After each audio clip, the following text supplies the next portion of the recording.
ઓમ આનો ભદ્રાક્તો જંતુ વિશ્વનો દાદી ષોડશમ યજ્ઞના ષડકાદિછદ્ર દેવોના જથા સદામાં શંકુ અસવજવ પત્યો રક્ષિત હો દિવે દિવે.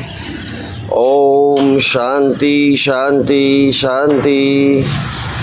સમગ્ર વિશ્વમાં શાંતિ બની રહે એવી પ્રભુ પાસે આપણે પ્રાર્થના કરીએ છીએ. વિદ્યાર્થી મિત્રો, કાવ્યથી હું શરૂઆત કરું છું કે સઘળે ભીતરના બહાર જજુમી લે, છોડ ઉદાસીને જરા આસમાં ઝૂલી લે. પ્રવાસી છો આ જગતમાં અનેકોમાં એક, ભેદ પારખવો જ પડશે સત્ય અસત્ય સમજી લે. ખજાનો તો કંઈક તારામાં છે, શોધી લઈ પડકાર આમ જજુમી લે.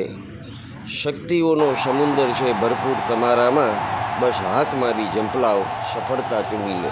કાવ્યની અંદર તમને એક સરસ મજાની પ્રેરણા મળે એવી વાત કરી છે કે તમારા અંદર શક્તિનો અપાર સમુદ્ર ભરેલો છે, શક્તિ અકૂટ ભરેલી છે. બસ તમારે યોગ્ય દિશામાં વળવાનું છે, યોગ્ય દિશામાં મહેનત કરવાની છે.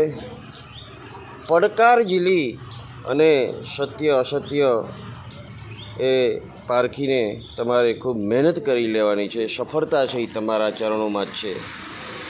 નિરાશ કહ્યું છે કે માનવીને ગુણવાન અને જગતવાન અને ઉપયોગી બનાવે એને જ શિક્ષણ કહેવાય. તમે માત્ર શિક્ષણ લ્યો એનું મહત્ત્વ નથી, પણ માનવ ઉપયોગી બનો એનું નામ શિક્ષણ. આવું કૌટિલ્યએ કીધું છે. પણ જીવનનો આધાર સ્તંભ છે અને શિક્ષણ જ માનવનો સર્વાંગી વિકાસ કરી શકે છે. તેને વિદ્વાન, ગુણવાન અને બુદ્ધિવાન બનાવે છે. બરાબર, આને શિક્ષણ કહેવાય. તમે ખૂબ ગુણવાન બનો, વિદ્વાન બનો, સમાજ ઉપયોગી બનો. આપણને ખબર છે કે અબ્દુલ કલામ છે કેવડા મોટા વૈજ્ઞાનિક, પણ એની જગતને કેવી શોધો કરીને આપી છે. અણુ મિસાઇલ, અણુ બધું એની શોધીને આપ્યું. ને ખરેખર એ અદના આદમી હતા કે આવડા મોટા રાષ્ટ્રપતિ હતા ત્યારે એ ગુજરી ગયા ત્યારે એના કબાટમાં ખાલી પુસ્તકો અને ખાલી કપડાં પાંચ જોડી, એ સિવાય કાંઈ નહોતું. અત્યારે ધારે તો કાંઈક પણ એ મેળવી શકત ને, કરોડો રૂપિયા, અબજો રૂપિયા, પણ એવું એની નહોતું. આલ્બર્ટ આઇન્સ્ટાઈન શું કહે છે શિક્ષણ વિશે કે ભાઈ, education is not learning of facts but the training of the mind of think. અર્થાત શિક્ષણ છે એ માત્ર શીખવાના પાસા નથી, પરંતુ મનથી વિચારવાની તાલીમ છે. તમે કાંઈક પણ સર્જન કરો, કંઈક પણ કૃતિ બનાવો, કંઈક દુનિયાને નવું આપો, કંઈક નવા વિચારો આપો, એ શિક્ષણ. એ આલ્બર્ટ આઇન્સ્ટાઈન. શિક્ષણ થકી તમે તમારું ઘર પણ રૂડું કરી શકશો અને રાષ્ટ્રનો પણ વિકાસ કરી શકશો. બેય કામ થશે.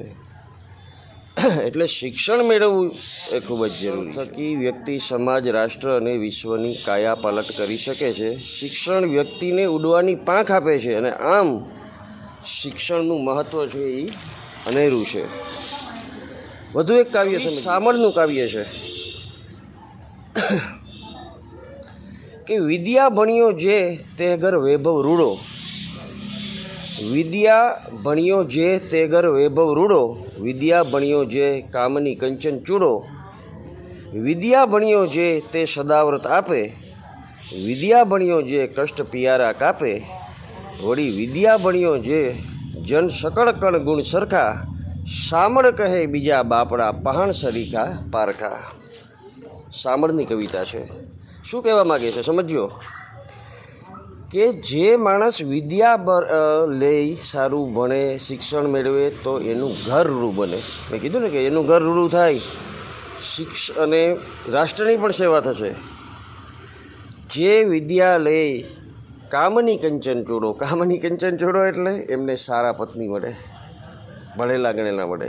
બેય પક્ષે, જેન્ટ્સને લેડીઝ, લેડીઝને જેન્ટ્સ, બેય પક્ષે જો ભણેલા હોય તો એમને સારા પાત્રો મળે. જો એ સારું ભણે ગણે, નોકરી ધંધો સારો કરે, ખૂબ કમાય, તો એ સદાવ્રત આપે, માણસને કોકને રોટલો આપી શકે. એ કામ શિક્ષણ કરી શકે છે. બરાબર. અને વિદ્યા ભણ્યો જે કષ્ટ પિયારા કાપે. મેં કીધું ને કે ભાઈ આપણો ધ્યેય સેવાનો છે મેન તો. તો આપણે હંમેશા સારી એવી સેવા કરી શકીએ. અને સામળ કહે બીજા બાપડા પહાણ સરીખા પારખા, એટલે શું કહેવાનું છે કે જો આપણે વિદ્યા ન લઈએ તો પાણા જેવા કહેવાય. પહાણ સરીખા પારખા, બરાબર. તો વિદ્યા લેવી એ ખૂબ જ જરૂરી છે. અને આપ ખૂબ આગળ વધો જીવનમાં અને ખૂબ શિક્ષણ મેળવો એ અમે ઈચ્છીએ છીએ, ખાસ કરીને અમે શિક્ષકો. એટલે છેલ્લે હું તમને હવે એક વાત કહું છું. તમને શિક્ષકો કહેતા જ હોય બધાય, રિપીટેશન કરો. રિપીટેશન ઉપર ખૂબ ભાર દેતા હોય બધાય, બરાબર ને? તો એનું એક કાવ્યની પંક્તિ છે, સાંભળજો કે પાન સડે ઘોડા હાથે વિદ્યા વિસર જાય, પાન સડે ઘોડા હાથે વિદ્યા વિસર જાય, તવા ઉપર રોટી જલે કરો ચેલા ક્યું થાય. સાંભળજો, પાન સડે ઘોડા હાથે, પાંદડું છે એ વૃક્ષ ઉપરથી નીચે પડી જાય, એકને એક જગ્યાએ પડ્યું રહીએ. એટલે ઘોડા હાથે એટલે આપણે જે હોર્સ છે, ઘોડું છે, એ એકને એક જગ્યાએ પગ આમ પડ્યો રહીએ એનો સતત આમ 2-4 કલાક, અડધો દિવસ, તો અહીંયા ચાંપુ થઈ જાય, એ પણ સડી જાય. એટલે એનો પગ છે એ હલતા ચાલતા રહીએ. પાન સડે ઘોડા હાથે વિદ્યા વિસર જાય. વિદ્યાનું પણ એમ છે કે જો તમે એને વારંવાર રિપીટેશન ના કરો, વારંવાર તમે પુનરાવર્તન ના કરો, તો એ તમારી વિદ્યા છે એ પણ વિસરાઈ જાય. પાન સડે ઘોડા હાથે વિદ્યા વિસર જાય, તવા ઉપર રોટી જલે કરો ચેલા ક્યું થાય.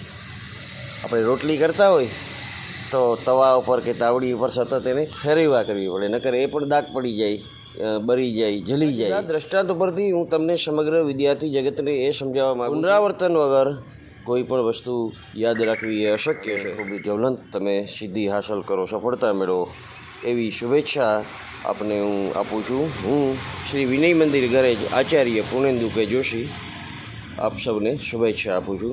જય હિન્દ.